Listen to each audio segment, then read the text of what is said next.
அனைவருக்கும் வணக்கம். எனது குலதெய்வமான ஆல்சூர் எல்லையம்மன் ஏனாவலூர் பாலசுப்ரமணிய சுவாமியை வணங்கி, எனது தாய் தந்தையரையும் வணங்கி, இன்றைக்கி நம்ம எதை பற்றி பேசலான்னா, பாம்பே ஸ்டாக் எக்ஸ்சேஞ்சு பிஎஸ்சின்னு சொல்லுவாங்க இல்லையா, அதில் பிக் புல் அப்படின்னு சொல்லக்கூடிய அர்ஷத் மேத்தாவை பற்றி பேசலாம். அர்ஷத் மேத்தாவோடைய ஜாதகத்தை பற்றியும் நம்ம எக்ஸ்பிளைன் பண்ணலாம். அர்ஷத் மேத்தா பார்த்தீங்கன்னா 29 ஜூலை 1954 குஜராத்தில் பிறந்திருக்காரு. அவர் ஒரு ஜெயின் சமூகத்தை சார்ந்தவராக இருந்திருக்காரு. அவங்க அப்பா பிஸ்னஸ் மேன் தான். ஒரு டெக்ஸ்டைல் பிஸ்னஸ் தான் பண்ணிகிட்டு இருக்காரு ஆக்சுவலாக. ஸோ பிறக்கும்போது பெருசாக பெரிய பணக்காரன் அப்படின்னு சொல்ல முடியாது. அர்ஷத் மேத்தாவை பொறுத்த வரைக்கும் ரொம்ப ரொம்ப கஷ்டப்பட்டு மிகப்பெரிய உயர்நிலையை அடைஞ்சு, அதே டைமில் அவருடைய ஜாதகம் கொஞ்சம் சரியில்லாததுனால அந்த ஸ்கேமில் மாட்டிக்கிட்டு அது கஷ்டப்பட்டார் அப்படின்றது எல்லாமே தெரியும். இப்போது அவருடைய ஜாதகத்தில் நம்ம எல்லா விஷயத்தையும் நம்ம எக்ஸ்பிளைன் பண்ணலாம். அர்ஷத் மேத்தாவோட ஜாதகத்தை நம்ம எக்ஸ்பிளைன் பண்ணலாம். இதுக்கு முக்கியமான காரணம் பார்த்திங்கன்னா, ஜோதிட வித்வான்கள் குழு திரு நாராயணன் சார் ஒரு கொஸ்டின் ரைஸ் பண்ணியிருந்தார் ஆக்சுவலாக. அதாவது லஞ்சம் அந்த விஷயத்தை பற்றி நம்ம டிஸ்கஸ் பண்ணலாம் அப்படின்னு பேசும்போது தான் எனக்கு இந்த அர்ஷத் மேத்தாவுடைய ஜாதகத்தை அதை பற்றி டிஸ்கஸ் பண்ணணும்னு தோணுச்சு. நன்றி நாராயணன் சார். எதுக்குன்னா, இந்த லஞ்சம், கமிஷன் இது எல்லாமே பார்த்திங்கன்னா 3ஆம் பாவத்தை சம்மந்தப்படும் எப்பவுமே. அதே மாதிரி லஞ்சத்துக்கு முக்கியமான காரணம் ராகு. என்ன காரணம்னா, இவர் மிகப்பெரிய மீடியாவில் மீடியா எல்லாமே இருக்காங்க. அதில் ராம் ஜெத்மலானி அட்வொகேட் அவர் கூட உட்காந்து அர்ஷத் மேத்தா பேட்டி கொடுக்குறாரு. நான் பிரைம் மினிஸ்டர் நரசிம்மராவுக்கு 1 கோடி ரூபாய் நான் லஞ்சம் கொடுத்தேன் அப்படின்ட்டு அவர் ஸ்டேட்மெண்ட் கொடுக்குறாரு. அது பிற்காலத்தில் அது இல்லை அப்படின்றத ப்ரூஃப் பண்ணிட்டாங்க. இருந்தாலும் அந்த லஞ்சம் நான் கொடுத்தேன் அப்படின்றத அவர் சொல்கிறார். எப்படி இந்த சம்பவம் எப்படி நடந்துச்சுன்னா,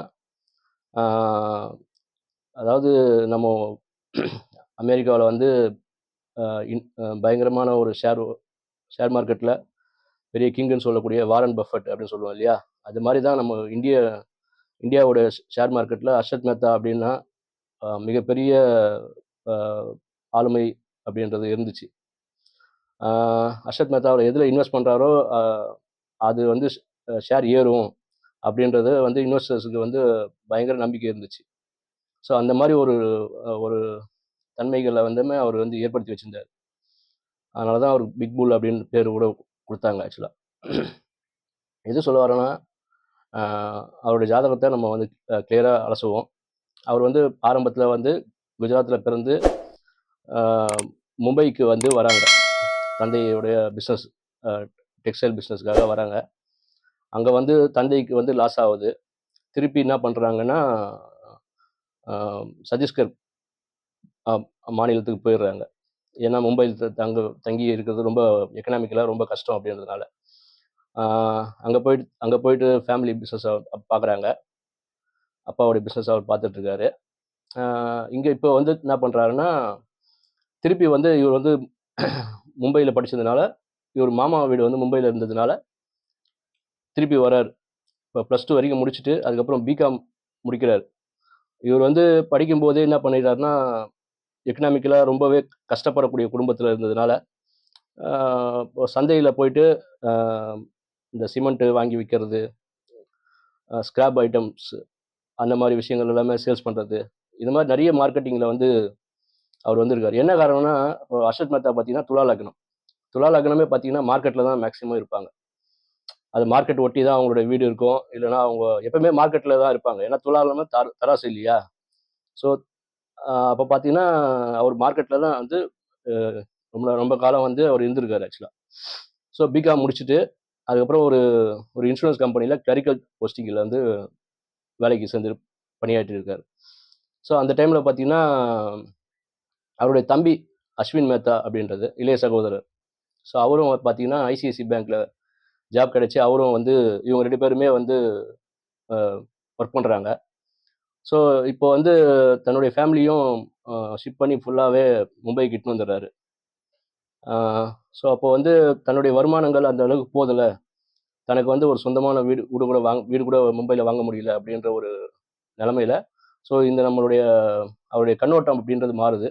ஸோ நம்ம இந்த கிளரிக்கல் ஜாப்லேயே ஃபுல்லாகவே இருந்தால் நம்மளால் வந்து பைசா சம்பாதிக்க முடியாது, இன்னும் நம்ம மேற்கொண்டு நம்ம பண்ணணும் அப்படின்றதுனால அவருடைய அது ஒரு சாதகமான ஒரு விஷயமா நடந்துச்சு. அவருடைய ஒர்க் பிளேஸ் பக்கத்தில் தான் அந்த ஷேர் மார்க்கெட்டோடைய அந்த ஆஃபீஸ் இருந்துச்சு. ஸோ இவங்க என்ன பண்ணுவாங்கன்னா லஞ்ச் டைமில் இவரும் சரி இவர் தம்பியும் சரி 2 பேருமே போயிட்டு அந்த ஷேர் மார்க்கெட்டில் என்னென்ன நடக்குது அப்படின்றத ஃபுல்லாகவே நோட் பண்ணிட்டு இருப்பாங்க ஆக்சுவலாக. லஞ்ச் டைமில் ஃபுல்லாகவே இவங்களுடைய நோட் பண்ணுறது தான். அங்கே பார்த்தீங்கன்னா முன்னாடி மாதிரி இப்போ இருக்கிற மாதிரி கம்ப்யூட்டர் சிஸ்டம் கிடையாது. எப்போ எல்லாமே மேனுவல். ஸோ எப்பவுமே கத்திக்கிட்டே இருப்பாங்க ஆக்சுவலாக அங்கே.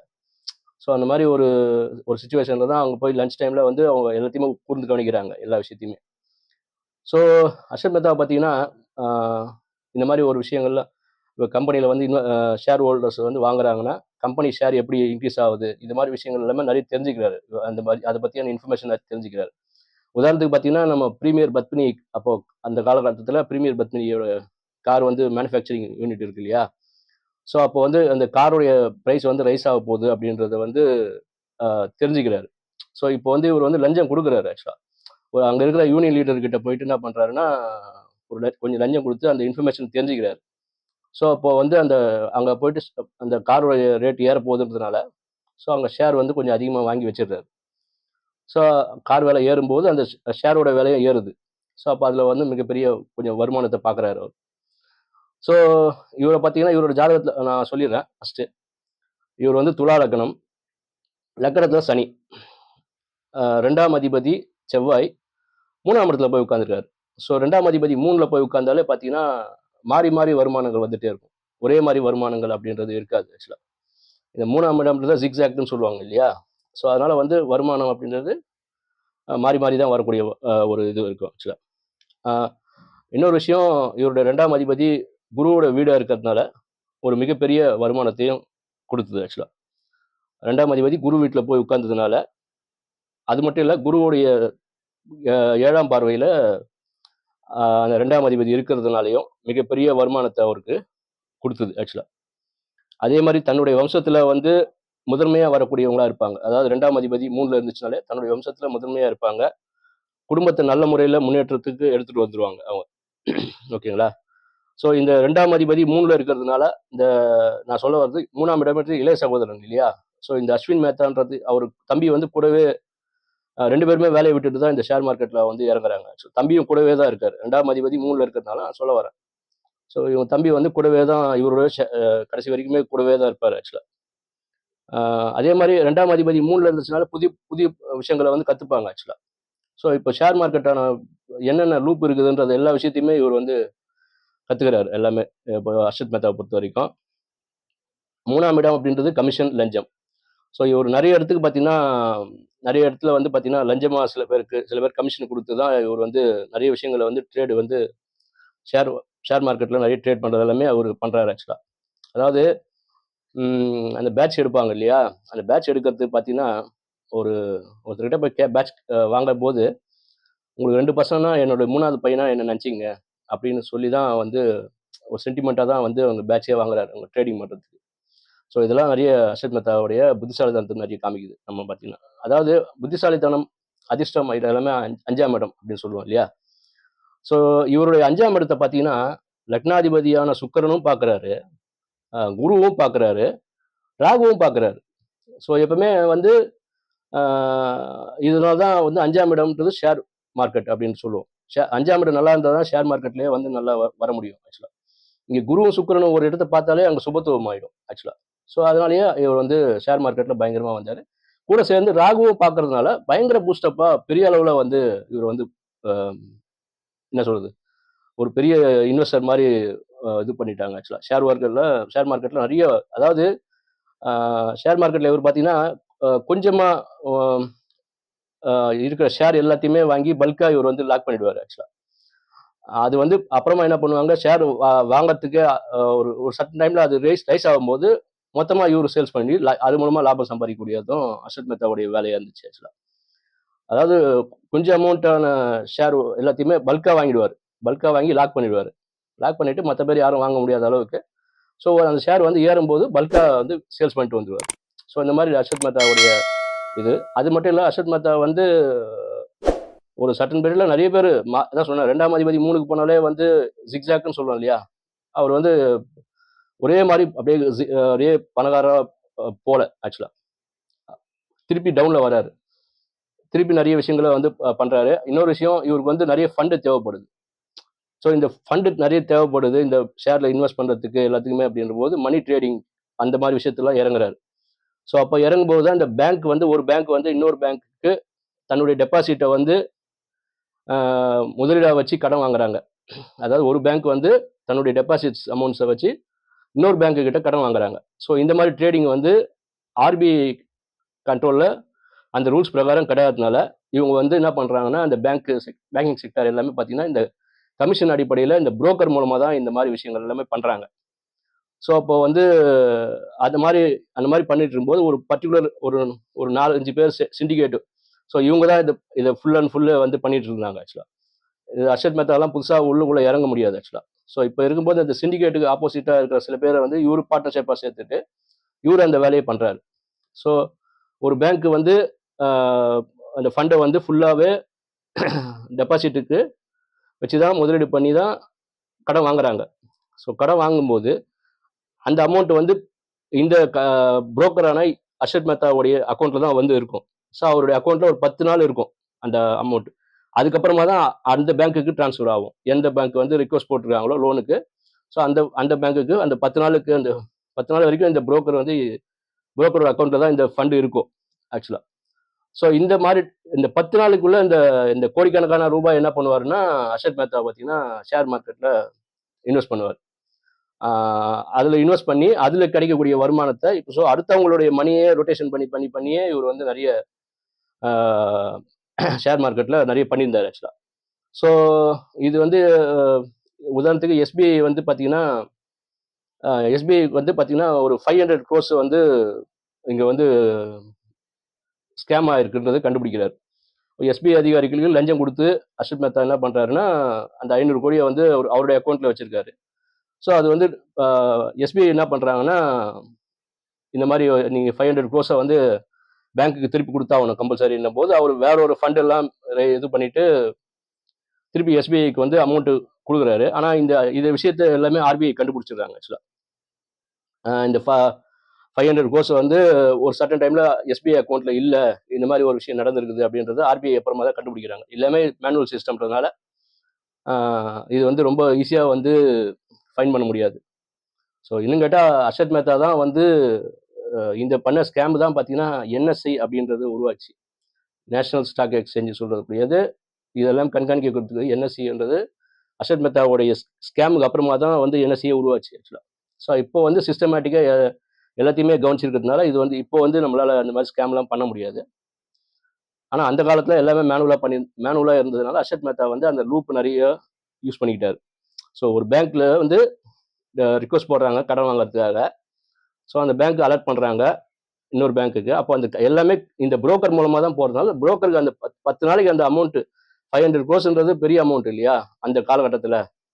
ஸோ அந்த அமௌண்ட் 10 நாள் அவர்கிட்ட இருக்கும்போது அந்த அமௌண்ட்டை வந்து அவர் வேற விதமான இன்வெஸ்ட் பண்ணிட்டு அந்த 10 நாளைக்குள்ள அந்த அமௌண்ட் வந்து திருப்பி அவருடைய அக்கௌண்ட் வேற ஒரு டிரான்ஸ்ஃபர் பண்ணிடுறாரு.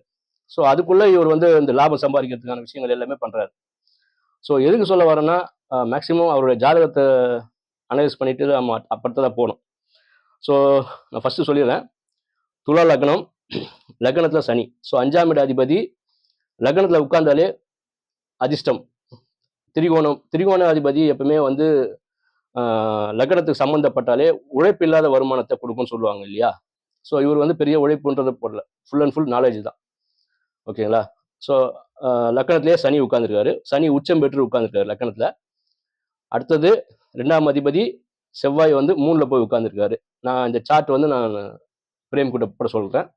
அப்போ வந்து எக்ஸ்பிளைன் பண்ணும்போது கரெக்டா உங்களுக்கு தெரியும்.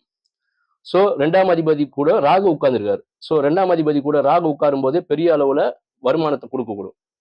இன்னொரு விஷயம், 2ஆம் அதிபதியோட குரு கனெக்ட் ஆகும்போது கோடிக்கணக்கில் வருமானத்தை கொடுக்கும். இன்னொரு விஷயம் பார்த்தீங்கன்னா, இவருக்கு பார்த்தீங்கன்னா சதுஷ்பாத நாம யோகம், அமாவாசை திதியில பிறந்திருக்காரு, வஜ்ர நாம யோகம். இவர் வந்து பார்த்தீங்கன்னா சதுஷ்பாத நாம கரணம்.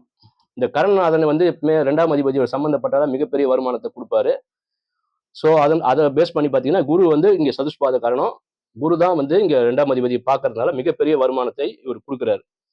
ஓகேங்களா? அதே குரு வந்து பார்த்தீங்கன்னா இவருக்கு 3க்கு 6 கூடையவர். அதையும் நம்ம ஞாபகம் வச்சுக்கணும். அதனால தான் இவர் வந்து மாற்றுறாரு. அது மட்டும் இல்லை, 2ஆம் அதிபதி மூல நட்சத்திரம் கேதுவோட சாரம் வாங்குறாரு. ஸோ கேது எப்பவுமே காட்டி கொடுத்துருவாரு. ராகு மாதிரி பெரிய வருமானத்தை கொடுத்தாலும் கேது வந்து கண்டிப்பாக இங்கே வந்து அதை நம்ம நோட் பண்ண வேண்டிய முக்கியமான விஷயம். கேது எப்போ இருந்தாலும் மாட்டி கொடுத்துருவாரு. ஸோ அப்படி அது ஒரு விஷயம். இவர் என்ன விஷயம் மாற்றாருன்றதுக்கு பல விஷயங்கள் நம்ம சொல்லலாம். 2ஆம் அதிபதி நின்றதற்கு பாதகஸ்தானத்துல போய் அந்த குரு உட்கார்ந்துட்டார். குருவும் புதனும் வந்து பார்த்தீங்கன்னா இங்க 2ஆம் அதிபதியை பார்க்குறாங்க. ஆனால் பாதகஸ்தானத்துல இருந்து நின்றதற்கு பாதகஸ்தானத்துல இருந்து பார்க்கறதுனால இவருடைய விஷயங்கள் மாட்டிக்கிறாருன்னு வச்சுங்களேன். இவர் பார்த்தீங்கன்னா மரணம் அப்படின்னு பார்த்தீங்கன்னா டிசம்பர் 31, 2001 ஜெயிலில் தான் வந்து மரணம் நிகழுது. ஸோ 47 வயசுல இவர் இறக்குறாரு. ஒரு செஸ்ட் பெயினில் வந்து ஹார்ட் அட்டாக் வந்து இறக்குறாரு. இது நடுப்புற ஒரு விஷயம் சொல்லணும். இவருடைய ஜென்ரலாக வந்து ஆண் ஜாதகத்துக்கு பார்த்தீங்கன்னா கலத்திரக்காரகன் சுக்கிரன் சொல்லுவோம் இல்லையா? இந்த சுக்கிரன் வந்து சுயசாரம் வாங்கினாலே திருமணத்துக்கு பிற்பாடு இவங்களுக்கு யோகம் அடிக்கும்னு சொல்லுவாங்க இல்லையா? அதே மாதிரி தான் இவர் வந்து ஒரு ஜோதின் அப்படின்ற ஒரு பெண்ணை விரும்புகிற பெண்ணையே வந்து திருமணம் பண்ணிருக்காரு. திருமணத்துக்கு அப்புறமாவும் தான் இந்த ஷேர் மார்க்கெட்டு அந்த மாதிரி விஷயங்கள் எல்லாமே மிகப்பெரிய வருமானத்தை கொடுக்குது. இன்னொரு விஷயம் பாருங்க, இந்த 5ஆம் அதிபதி சுவாதி நட்சத்திரம் சனி வந்து சுவாதி நட்சத்திரத்துல போய் உட்காந்துருக்காரு. சுவாதினாலே ஜோதின்னு சொல்லுவோம். ஸோ அவங்க ஒய்ஃப் பேரும் ஜோதி. எப்படி ஒரு இன்சிடென்ட் பாருங்க இங்க ஆக்சுவலா. அது ஒரு முக்கியமான காரணம். இவங்க ஒய்ஃப் வந்த பிற்பாடு தான் இவங்களுக்கு வந்து, ஏன்னா அவங்க அம்மா வந்து இவருக்கு ஸ்கூல் ஃபீஸ் கட்ட முடியாத தன்னுடைய நகைகள்லாம் வச்சு நான் வந்து ஸ்கூல் ஃபீஸ் கட்டுறாங்க. அந்த அளவுக்கு வறுமையான ஒரு குடும்பத்துல இருந்து வந்தவர் தான் இவர். தன்னுடைய முயற்சியினால மட்டும்தான் இவர் வந்து முன்னேறாரு. இப்ப பாத்தீங்கன்னா லக்னாதிபதி சுக்கிரன் வந்து பாத்தீங்கன்னா 11ஆம் இடத்துல போய் உட்கார்ந்துருப்பாரு. அது பாதகஸ்தானம் தான், இல்லைன்னு சொல்லல. பட்டு இங்க லக்னாதிபதிக்கு 2ஆம் அதிபதியான புதன் பாத்தீங்கன்னா 11ஆம் இடத்துல போய் உட்கார்ந்துருப்பார். இப்போ 2-11ன்றது அதிக வருமானத்தை கொடுக்கக்கூடியது ஒரு அமைப்புன்னு சொல்லலாம் இல்லையா? ஸோ கூட சேர்ந்து லக்னாதிபதிக்கு 2ஆம் அதிபதி குருவுடைய கூட போய் உட்கார்ந்துருக்காரு ஆக்சுவலா. ஸோ இது மிகப்பெரிய அவருடைய முயற்சியினால தான் தன்னுடைய வருமானத்தை வந்து ஈட்டுறாருன்னு வச்சுங்களேன். ஓகேங்களா? இதுல பார்த்தீங்கன்னா இன்னும் பல விஷயங்கள் சொல்லிடலாம். இவருக்கு பார்த்தீங்கன்னா யோகி வஜ்ரநாம யோகம். வஜ்ரநாம யோகத்துக்கே பார்த்தீங்கன்னா திருவோண நட்சத்திரம் யோகி நட்சத்திரமா வரும், ஆயில்ய நட்சத்திரம் அவயோகி நட்சத்திரமா வரும். இவர் வந்து எந்த ஸ்கேம்ல மாற்றாரு? SBIயோட 500 கோடி அந்த ஸ்கேம்ல தான் மாற்றாரு. அவயோகின்றது எப்படி வேலை செய்யுது பாருங்க. ஆயில்ய நட்சத்திரம் பேங்க், ஓகேங்களா? அவயோகி ஆயில்ய நட்சத்திரம் புதன், ஓகேங்களா? ஸோ இப்போ பேங்கிங் அந்த இதில் தான் அவயோகி விஷயத்துல தான் இவர் மாற்றுறாரு. இந்த வஜ்ரநாம யோகத்துக்கே வந்து 3 டைமென்ஷன்ல யோசிக்கக்கூடியவங்க. இவர் வந்து ஒரு விஷயத்த வந்து 3 விதமா யோசிக்கக்கூடிய நபரா இருந்திருக்காரு ஆக்சுவலா. இவருடைய பல விஷயங்கள் சொல்லலாம். இப்போ எப்பவுமே கரணநாதன், யோகி, நாமயோகம் எல்லாமே நம்ம வந்து பார்த்தாகணும் ஒரு ஜாதகத்துல பார்த்தீங்கன்னா. இது அதுக்குதான் நான் சொல்ல வந்தேன் நான் ஆக்சுவலா பார்த்தீங்கன்னா. இவர் வந்து கடகராசி, பூச நட்சத்திரம். அப்புறம் வந்து ஜெனரலாகவே பூச நட்சத்திரம் அதிகமாக பேசிக்கிட்டே இருப்பாங்க ஆக்சுவலா. ஓகேங்களா? இன்னொரு பூச நட்சத்திரம் புத்திசாலி நட்சத்திரம். இன்னொரு விஷயம் பார்த்தீங்கன்னா அமாவாசையில பிறந்தா திருடன் சொல்லுவாங்க. அப்படிலாம் இல்லை. பட் இவர் அமாவாசையில பிறந்தா கூட இவருடைய முயற்சிகள், தன்னுடைய முயற்சிகள்ல தான் வந்து நிறைய விஷயங்களை வந்து கொஞ்சம் திருத்தனங்கள் சில விஷயங்கள்லாம் பண்றாரு, இல்லைன்னு சொல்லல. பட் அமாவாசை பிறந்தவங்களாம் திருடன் அப்படின்னு எடுத்துக்குவானா நீங்க? எதுக்கு சொல்ல வரேன்னா இந்த எதுக்கு சொல்ல வந்தேன்னா அமாவாசை அந்த இதுக்கு சொல்ல வந்தேன் நான் ஆக்சுவலா. சூரியன் சந்திரன் 2 பேருமே பார்த்தீங்கன்னா 4ஆம் இடத்தை பார்ப்பாங்க ஆக்சுவலா. இவருக்கு வந்து 29 லக்ஸுரி கார் வந்து இருந்துச்சு வீட்டில். ஆனால் எல்லாத்தையும் சீஸ் பண்ணிட்டாங்க, அது வேறு விஷயம் சொல்கிறேன் நான். சுக்கிரன் வந்து லக்னாதிபதி வந்து சுயசாரம் தான் வாங்கியிருப்பார் இவரோட இதில் பார்த்தீங்கன்னா. சனி வந்து சுவாதி நட்சத்திரம். நான் தான் சொன்னேன் இல்லையா, மனைவி ஜோதி. ஸோ ஓகேங்களா. அப்புறம் வந்து பார்த்தீங்கன்னா, ராகு வந்து பார்த்தீங்கன்னா லக்னாதிபதி சாரம் தான் வாங்கியிருப்பார், பூர நட்சத்திரம். ஓகேங்களா. இங்கே வந்து 2ஆம் அதிபதி செவ்வாய் வந்து வக்ரம் இங்கே. இன்னொரு விஷயம், 2ஆம் அதிபதி இங்கே மூல நட்சத்திரம் 1ஆம் பாதத்தில் போய் உட்காந்துருப்பார். அது வந்து கண்டாந்திர நட்சத்திரம்னு சொல்லுவாங்க, கண்டாந்திர டிகிரின்னு சொல்லுவாங்க ஆக்சுவலாக. ஸோ அப்படி இருக்கும்போது அது வந்து பெரிய வருமானத்தெல்லாம் இருந்துச்சக்காண்டி எல்லாத்தையுமே ஒரு சர்டன் டைமில் வந்து எடுத்துட்டாங்க. கவர்மெண்ட் வந்து சீஸ் பண்ணிட்டாங்கன்னு வச்சிங்களேன். ஓகேங்களா. எது சொல்ல வரேன்னா, அந்த கண்டாந்திரமும் இங்கே வேலை செய்யும். புதன் தசையும் இவருக்கு வந்து மிகப்பெரிய வருமானத்தை கொடுத்துச்சு. ஏன்னா லக்னாதிபதிக்கு இரண்டாம் அதிபதி 11ஆம் அதிபதி புதன். ஸோ அதனால மிகப்பெரிய வருமானத்தையும் புதன் தசையில் தான் கொடுத்துச்சு. ஸோ கேதுவும் பார்த்தீங்கன்னா இங்கே நல்ல வருமானத்தை தான் கொடுத்தது. ஏன்னா கேதுவுக்கு பார்த்தீங்கன்னா வீடு கொடுத்தவர் புதன் வந்து அங்கேயே ஆட்சி பெற்று உட்காந்துருக்காரு. ஸோ கேதுவுக்கு வீடு கொடுத்தவன் ஆட்சியோ உச்சமோ பெற்றாலே கேது தசை நன்மைகள் தான் கொடுத்துட்டு இருக்கோம். பெருசாக பாதிப்பையும் கொடுக்காது இல்லையா. ஸோ கேது தசை 7 வருஷமும் ஒரு நல்லதாக இருந்தது. ஸோ இவருக்கு பார்த்தீங்கன்னா லக்னாதிபதி தசை சுக்கிர தசையெல்லாம் இவர் மரணத்தை கொடுத்துருக்குது. இன்னொரு விஷயம், துலா லக்னத்துக்கு பார்த்தீங்கன்னா லக்னாதிபதி பாதகஸ்தானத்தில் போய் உட்காந்துருக்காரு. அதை நம்ம நோட் பண்ணணும் இல்லையா. ஸோ அப்போ வந்து அதனால தான் அந்த திசையில் ஒரு மரணத்தையும் தழுவிட்டார். ஸோ அவர் மட்டும் உயிரோடு இருந்தார்னா, இந்நேரம் இது ஸ்கேம்ல எல்லாம் மாட்டாது இருந்தார்னா, அம்பானியை விட மிகப்பெரிய பணக்காரராக இருந்திருக்கிறதுக்கான வாய்ப்புகள் உண்டு. அவருடைய ஜாதக அமைப்பு வந்து அதனுடைய பெரிய வருமானத்தையும் அவர் கொடுத்தது, அதே டைமில் எல்லாத்தையுமே வந்து பறிச்சுக்கிச்சு. நன்றி நண்பர்களே. அடுத்ததாக வேற ஒரு ஜாதகத்தில் நம்ம டிஸ்கஸ் பண்ணுவோம். நன்றி.